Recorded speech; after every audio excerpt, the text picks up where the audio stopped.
សង្គ្រាមរុស្ស៊ីអ៊ុយក្រែនកំពុងវិវត្តដោយសង្គ្រាមអ៊ីរ៉ង់អ៊ីរ៉ាក់ក្នុងទសវត្សរ៍ឆ្នាំ1908តើពិភពលោកកំពុងឈានចូលសង្គ្រាមអូសបន្លាយដ៏គ្រោះថ្នាក់មួយឬសួស្តីប្រិយមិត្តអ្នកទស្សនាទាំងអស់គ្នាសូមស្វាគមន៍មកកាន់ Channel GNewKA យើងខ្ញុំនៅក្នុងវីដេអូនេះខ្ញុំនឹងលើកយកប្រធានបទមួយដែលកំពុងទាក់ទាញការចាប់អារម្មណ៍ពីអ្នកវិភាគយោធានិងអ្នកជំនាញទំនាក់ទំនងអន្តរជាតិជាច្រើនជុំវិញពិភពលោកអ្នកវិភាគមួយចំនួនបានលើកឡើងថាសង្គ្រាមរវាងរុស្ស៊ីនិងអ៊ុយក្រែនកំពុងបង្ហាញសញ្ញាដែលស្រដៀងទៅនឹងសង្គ្រាមអ៊ីរ៉ង់អ៊ីរ៉ាក់ដែលបានអូសបន្លាយអស់រយៈពេលជិត8ឆ្នាំចាប់តាំងពីឆ្នាំ1908ដល់ឆ្នាំ1988ការប្រៀបធៀបនេះមិនមានន័យថាប្រវត្តិសាស្ត្រកំពុងកើតឡើងម្ដងទៀតនោះទេផ្ទុយទៅវិញវាគឺជាការព្យាយាមសិក្សាអំពីលំនាំនៃសង្គ្រាមដែលអាចជួយឲ្យយល់ថាជម្លោះរុស្ស៊ីអ៊ុយក្រែនអាចកំពុងឈានទៅរកស្ថានភាពអូសបន្លាយដែលគ្មានភាគីណាមួយអាចទទួលបានជ័យជំនះដាច់ខាតក្នុងរយៈពេលខ្លីចាប់តាំងពីរុស្ស៊ីបើកប្រតិបត្តិការយោធាទ្រង់ទ្រីធំចូលអ៊ុយក្រែននៅខែកុម្ភៈឆ្នាំ2022សង្គ្រាមបានវិវត្តពីការប្រយុទ្ធដែលរំពឹងថានឹងបញ្ចប់ក្នុងរយៈពេលខ្លីទៅជាជម្លោះដ៏ស្មុគស្មាញដែលមានការប្រើប្រាស់អាវុធទំនើបដ្រូនមីស៊ីលកាំភ្លើងធំនិងសង្គ្រាមអេឡិចត្រូនិកយ៉ាងខ្លាំងក្នុងរយៈពេលប៉ុន្មានឆ្នាំចុងក្រោយនេះខ្សែបន្ទាត់មុខសង្គ្រាមបានផ្លាស់ប្ដូរតិចតួចប៉ុណ្ណោះភាគីទាំងពីរបន្តបញ្ជូនទាហានបំពាក់អាវុធថ្មីនិងបង្កើនការវាយប្រហារលើគោលដៅយោធានិងហេដ្ឋារចនាសម្ព័ន្ធសំខាន់ៗអ្នកវិភាគមួយចំនួនបានសង្កេតឃើញថាលក្ខណៈនេះស្រដៀងទៅនឹងសង្គ្រាមអ៊ីរ៉ង់អ៊ីរ៉ាក់ដែលភាគីទាំងពីរបានប្រយុទ្ធគ្នាអស់រយៈពេលជាច្រើនឆ្នាំដោយចំណាយធនធានយ៉ាងច្រើនប៉ុន្តែមិនអាចសម្រេចបានជ័យជំនះដាច់ខាតទោះជាយ៉ាងណាក៏មានអ្នកជំនាញជាច្រើនផ្សេងទៀតដែលព្រមានថាមិនគួរប្រៀបធៀបសង្គ្រាមទាំងពីរដោយផ្ទាល់ឡើយព្រោះបរិបទនយោបាយបច្ចេកវិទ្យានិងតួនាទីរបស់មហាអំណាចសពថ្ងៃមានភាពខុសគ្នាយ៉ាងច្រើនពីទសវត្សរ៍ឆ្នាំ1908សំណួរសំខាន់គឺតើហេតុអ្វីបានជាអ្នកវិភាគមួយចំនួនធ្វើការប្រៀបធៀបបែបនេះតើមានចំណុចស្រដៀងគ្នាអ្វីខ្លះហើយតើមានភាពខុសគ្នាអ្វីដែលអាចធ្វើឲ្យលទ្ធផលនៃសង្គ្រាមនេះខុសពីប្រវត្តិសាស្ត្រនៅក្នុងវីដេអូនេះយើងនឹងវិភាគលម្អិតអំពីសង្គ្រាមទាំងពីរពិនិត្យមើលការវិវត្តនៅលើសមរភូមិផលប៉ះពាល់សេដ្ឋកិច្ចនិងនយោបាយព្រមទាំងការវាយតម្លៃថាតើពិភពលោកកំពុងឈានទៅរកជម្លោះអូសបន្លាយមួយដែលអាចបន្តអស់រយៈពេលជាច្រើនឆ្នាំទៀតឬយ៉ាងណាហេតុអ្វីបានជាអ្នកវិភាគប្រៀបធៀបសង្គ្រាមរុស្ស៊ីអ៊ុយក្រែនទៅនឹងសង្គ្រាមអ៊ីរ៉ង់អ៊ីរ៉ាក់ប្រិយមិត្តជាទីគោរពដើម្បីយល់ថាហេតុអ្វីបានជាអ្នកវិភាគមួយចំនួនលើកឡើងពីការប្រៀបធៀបនេះយើងត្រូវត្រឡប់ទៅមើលប្រវត្តិសាស្ត្រកាលពីជាង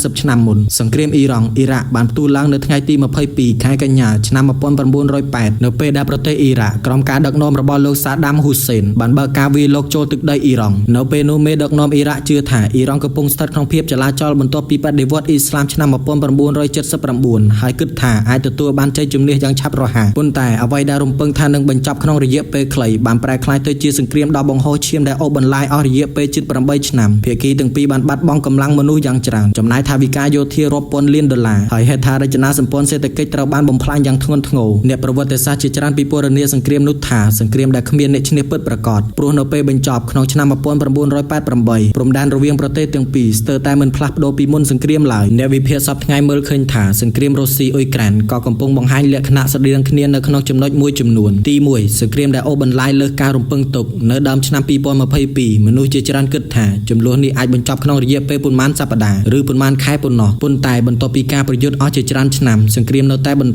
ហើយភាគីទាំងពីរនៅតែបន្តបង្កើនសមត្ថភាពយោធារុស្ស៊ីបន្តពង្រឹងការផលិតគ្រាប់រំសេវមីស៊ីលនិងដ្រូនខណៈអ៊ុយក្រែនបន្តទទួលជំនួយយោធានិងការបណ្ដុះបណ្ដាលនិងព័ត៌មានស៊ើបការពីបណ្ដាប្រទេសលោកខាងលិចនេះមានន័យថាភាគីទាំងពីរនៅតែមានសមត្ថភាពបន្តការប្រយុទ្ធទោះបីជាត្រូវប្រឈមនឹងការខាតបង់ធ្ងន់ធ្ងរក៏ដោយទី2សមរភូមិជាប់គាំងអ្នកវិភាគជាច្រើនកត់សម្គាល់ថាការវាយលុកធំៗរបស់ភាគីទាំងពីរជាច្រើនលើកមិនបាននាំឲ្យមានការផ្លាស់ប្ដូរខ្សែបន្ទាត់មុខសង្គ្រាមយ៉ាងខ្លាំងនោះទេមានពេលខ្លះរុស្ស៊ីដណ្ដើមបានភូមិឬទីក្រុងតូចៗមួយចំនួនខណៈអ៊ុយក្រែនក៏អាចដណ្ដើមទឹកដីវិញនៅតំបន់ខ្លះប៉ុន្តែជាទូទៅការផ្លាស់ប្ដូរទីតាំងនៅសមរភូមិមានល្បឿនយឺតហើយត្រូវបង់តម្លៃខ្ពស់ទាំងកម្លាំងមនុស្សនិងសម្ភារៈនេះជាលក្ខណៈមួយដែលធ្លាប់កើតមានក្នុងសង្គ្រាមអ៊ីរ៉ង់អ៊ីរ៉ាក់ផងដែរគឺការប្រយុទ្ធយ៉ាងស្វិតស្វាញដើម្បីដណ្ដើមបានដីត្រឹមតែចម្ងាយបន្តិចបន្តួចទី3ការប្រើប្រាស់ដ្រូននិងមីស៊ីលភាពខុសគ្នាសំខាន់មួយរវាងសង្គ្រាមទាំងពីរគឺបច្ចេកវិទ្យាក្នុងទសវត្សរ៍ឆ្នាំ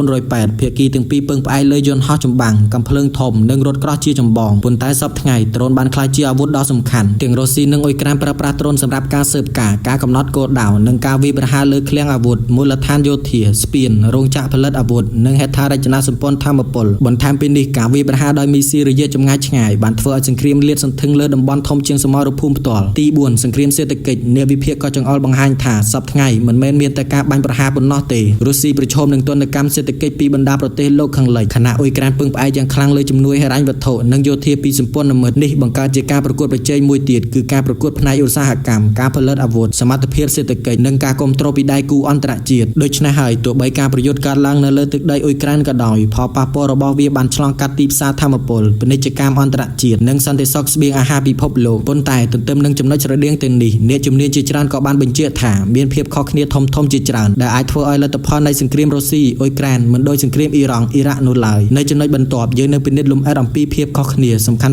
់ៗរវាងសង្គ្រាមទាំងពីរនិងមូលហេតុដែលអ្នកវិភាគខ្លះជឿថាសង្គ្រាមរុស្ស៊ីអ៊ុយក្រែនអាចបង្កផលប៉ះពាល់ដល់ពិភពលោកខ្លាំងជាងសង្គ្រាមអ៊ីរ៉ង់អ៊ីរ៉ាក់ភាពខុសគ្នាសំខាន់ៗរវាងសង្គ្រាមទាំងពីរនិងហេតុអ្វីបានជាពិភពលោកព្រួយបារម្ភបើទោះបីជាអ្នកវិភាគមួយចំនួនមើលឃើញថាលក្ខណៈស្រដៀងគ្នារវាងសង្គ្រាមរុស្ស៊ីអ៊ុយក្រែននិងសង្គ្រាមអ៊ីរ៉ង់អ៊ីរ៉ាក់ក៏ដោយក៏អ្នកជំនាញជាច្រើនបានបញ្ជាក់ថាមិនគួរយកសង្គ្រាមទាំងពីរមកប្រៀបធៀបដោយផ្ទាល់នោះទេមូលហេតុគឺបរិបទនយោបាយបច្ចេកវិទ្យានិងតុល្យភាពអំណាចនៅលើពិភពលោកសពថ្ងៃមានភាពខុសគ្នាខ្លាំងពីទសវត្សរ៍ឆ្នាំ1908ចំណុចទី1ទូនីតិរបស់មហាអំណាចសង្គ្រាមអ៊ីរ៉ង់អ៊ីរ៉ាក់គឺជាជម្លោះរវាងប្រទេសជិតខាងពីរទោះបីជាមហាអំណាចខ្លះបានផ្ដល់ការគាំទ្រដល់ភាគីផ្សេងៗក៏ដោយប៉ុន្តែសង្គ្រាមរុស្ស៊ីអ៊ុយក្រែនមានទំហំភូមិសាស្ត្រនយោបាយធំជាងរុស្ស៊ីគឺជាមហាអំណាចយោធានិងជាសមាជិកអចិន្ត្រៃយ៍នៃក្រុមប្រឹក្សាសន្តិសុខអង្គការសហប្រជាជាតិចំណែកអ៊ុយក្រែនទទួលបានជំនួយយោធាសេដ្ឋកិច្ចនិងព័ត៌មានស៊ើបការពីសហរដ្ឋអាមេរិកប្រទេសអឺរ៉ុបនិងដៃគូជាច្រើនទៀតដូច្នេះទោះបីការប្រយុទ្ធកើតឡើងនៅលើទឹកដីអ៊ុយក្រែនក៏ដោយផលប៉ះពាល់នៃសង្គ្រាមបានឈានដល់ទំនាក់ទំនងរវាងមហាអំណាចនិងស្ថាប័នអន្តរជាតិជាច្រើនចំណុចទី2បច្ចេកវិទ្យាបានផ្លាស់ប្ដូររបៀបធ្វើសង្គ្រាមនៅទសវត្សរ៍ឆ្នាំ1908ការសម្រេចចិត្តជាច្រើនពឹងផ្អែកលើទាហាននៅសមរភូមិកាំភ្លើងធំនិងរថក្រោះប៉ុន្តែសប្តាហ៍ថ្ងៃសង្គ្រាមបានជំរុញដោយបច្ចេកវិទ្យាទំនើបដ្រូនតម្លៃមិនខ្ពស់អាចបំផ្លាញរថក្រោះឬប្រព័ន្ធការពារដែលមានតម្លៃរាប់លានដុល្លារផ្កាយរណបផ្ដល់ព័ត៌មានស្ទើរតែភ្លាមការវាយប្រហារតាមអ៊ីនធឺណិតនិងសង្គ្រាមអេឡិចត្រូនិកក៏ក្លាយជាផ្នែកសំខាន់នៃការប្រកួតប្រជែង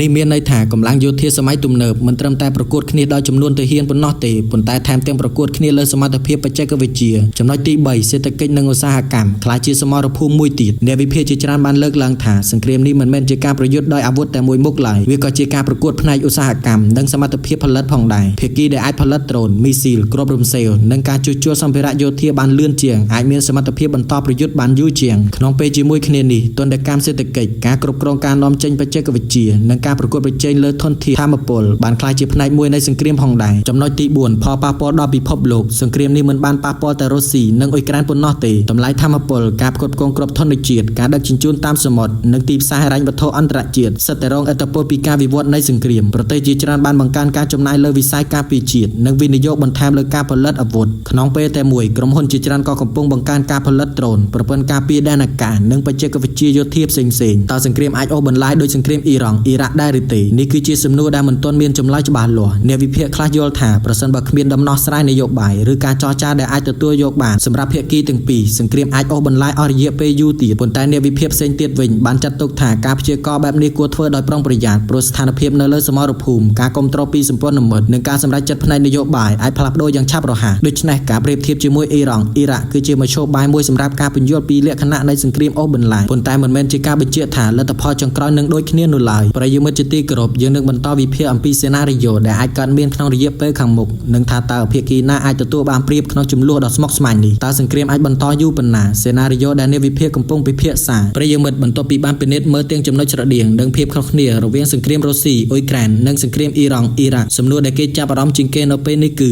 តើសង្គ្រាមនឹងបន្តរហូតដល់ពេលណាជាការពិតគ្មានអ្នកវិភាគឬស្ថាប័នមួយណាអាចទូទាយបានដោយប្រកាសថាសង្គ្រាមនឹងបញ្ចប់នៅថ្ងៃណាឬភាគីណាដែលទទួលបានជ័យជំនះនោះទេប៉ុន្តែអ្នកជំនាញជាច្រើនបានលើកឡើងពីសេណារីយ៉ូសំខាន់ៗមួយចំនួនដែលអាចកើតមានក្នុងរយៈពេលខាងមុខសេណារីយ៉ូទី1សង្គ្រាមអូសបន្លាយបន្តនេះគឺជាសេណារីយ៉ូដែលអ្នកវិភាគជាច្រើនចាត់ទុកថាមានលទ្ធភាពកើតឡើងប្រសិនបើភាគីទាំងពីរនៅតែមានធនធាននិងឆន្ទៈបន្តការប្រយុទ្ធក្នុងស្ថានភាពបែបនេះខ្សែបន្ទាត់មុខសង្គ្រាមអាចផ្លាស់ប្ដូរតិចតួចប៉ុន្តែមិនមានការប្រែប្រួលធំដុំឡើយការវាយប្រហារដោយដ្រូនមីស៊ីលនិងកាំភ្លើងធំអាចបន្តកើតមានជាប្រចាំខណៈការប្រយុទ្ធលើដីនៅតែមានលក្ខណៈតឹងរឹងអ្នកវិភាគខ្លះយល់ថាប្រសិនបើស្ថានភាពបន្តបែបនេះអឺរ៉ុបនិងពិភពលោកអាចត្រូវរស់នៅជាមួយសង្គ្រាមនេះអស់រយៈពេលជាច្រើនឆ្នាំទៀតសេណារីយ៉ូទី2ភាគីមួយណាដែលទទួលបានប្រៀបនៅលើសមរភូមិសេណារីយ៉ូនេះអាចកើតឡើងប្រសិនបើភាគីណាមួយអាចបង្កើនសមត្ថភាពយោធាយ៉ាងច្បាស់ឬទទួលបានអត្ថប្រយោជន៍ថ្មីៗដូចជាការកែលម្អប្រព័ន្ធការពារដែនអាកាសនិងការផលិតអាវុធក្នុងបរិមាណធំឬការប្រើប្រាស់បច្ចេកវិទ្យាថ្មីៗទោះជាយ៉ាងណាអ្នកជំនាញជាច្រើនក៏បានព្រមានថាការទទួលបានប្រៀបនៅលើសមរភូមិមិនមានន័យថាសង្គ្រាមនឹងបញ្ចប់ភ្លា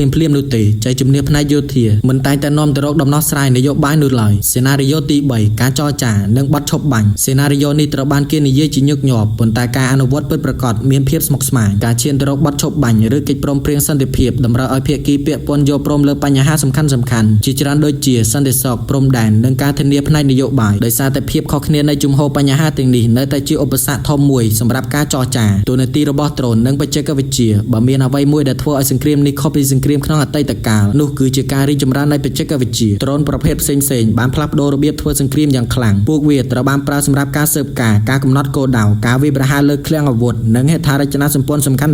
ជាមួយគ្នានេះសង្គ្រាមអេឡិចត្រូនិកនិងការវាយប្រហារតាមប្រព័ន្ធ Digital ក៏បានក្លាយជាផ្នែកមួយនៃការប្រកួតប្រជែងអ្នកវិភាគខ្លះបានលើកឡើងថាសង្គ្រាមរុស្ស៊ីអ៊ុយក្រែនកំពុងផ្ដល់មេរៀនថ្មីៗដល់កងទ័ពជុំវិញពិភពលោកអំពីរបៀបប្រើប្រាស់បច្ចេកវិទ្យានិងការសម្របខ្លួនទៅនឹងសង្គ្រាមសម័យថ្មីផលប៉ះពាល់លើសន្តិសុខអន្តរជាតិបើសង្គ្រាមបន្តអូសបន្លាយផលប៉ះពាល់មិនអាចកំណត់ត្រឹមតែតំបន់អឺរ៉ុបប៉ុណ្ណោះទេប្រទេសជាច្រើនកំពុងបង្កើនថវិកាការពារជាតិពង្រឹងឧស្សាហកម្មផលិតអាវុធនិងពិនិត្យឡើងវិញនូវយុទ្ធសាស្ត្រសន្តិសុខរបស់ខ្លួនក្នុងពេលជាមួយគ្នានេះការប្រកួតប្រជែងផ្នែកបច្ចេកវិទ្យាធម្មពលនិងខ្សែសង្វាក់ផ្គត់ផ្គង់សកលក៏អាចបន្តមានភាពតានតឹងផងដែរដោយសារហេតុនេះអ្នកជំនាញជាច្រើនយល់ឃើញថាសង្គ្រាមរុស្ស៊ីអ៊ុយក្រែនមិនមែនគ្រាន់តែជាជម្លោះរវាងប្រទេសទាំងពីរប៉ុណ្ណោះទេប៉ុន្តែជាព្រឹត្តិការណ៍ដែលកំពុងជាឥទ្ធិពលដល់រចនាសម្ព័ន្ធសន្តិសុខនិងសេដ្ឋកិច្ចពិភពលោកទាំងមូលទោះជាយ៉ាងណាគួររំលឹកថាសេណារីយ៉ូទាំងអស់នេះគឺជាការវិភាគនិងការវាយតម្លៃរបស់អ្នកជំនាញមិនមែនជាការព្យាករណ៍ដែលអាចធានាបានថានឹងកើតឡើងនោះទេស្ថានភាពនៅសមរភូមិនិងការសម្រេចចិត្តផ្នែកនយោបាយអាចផ្លាស់ប្ដូរបានគ្រប់ពេលប្រិយមិត្តជាទីគោរពខ្ញុំនឹងសង្ខេបចំណុចសំខាន់ៗ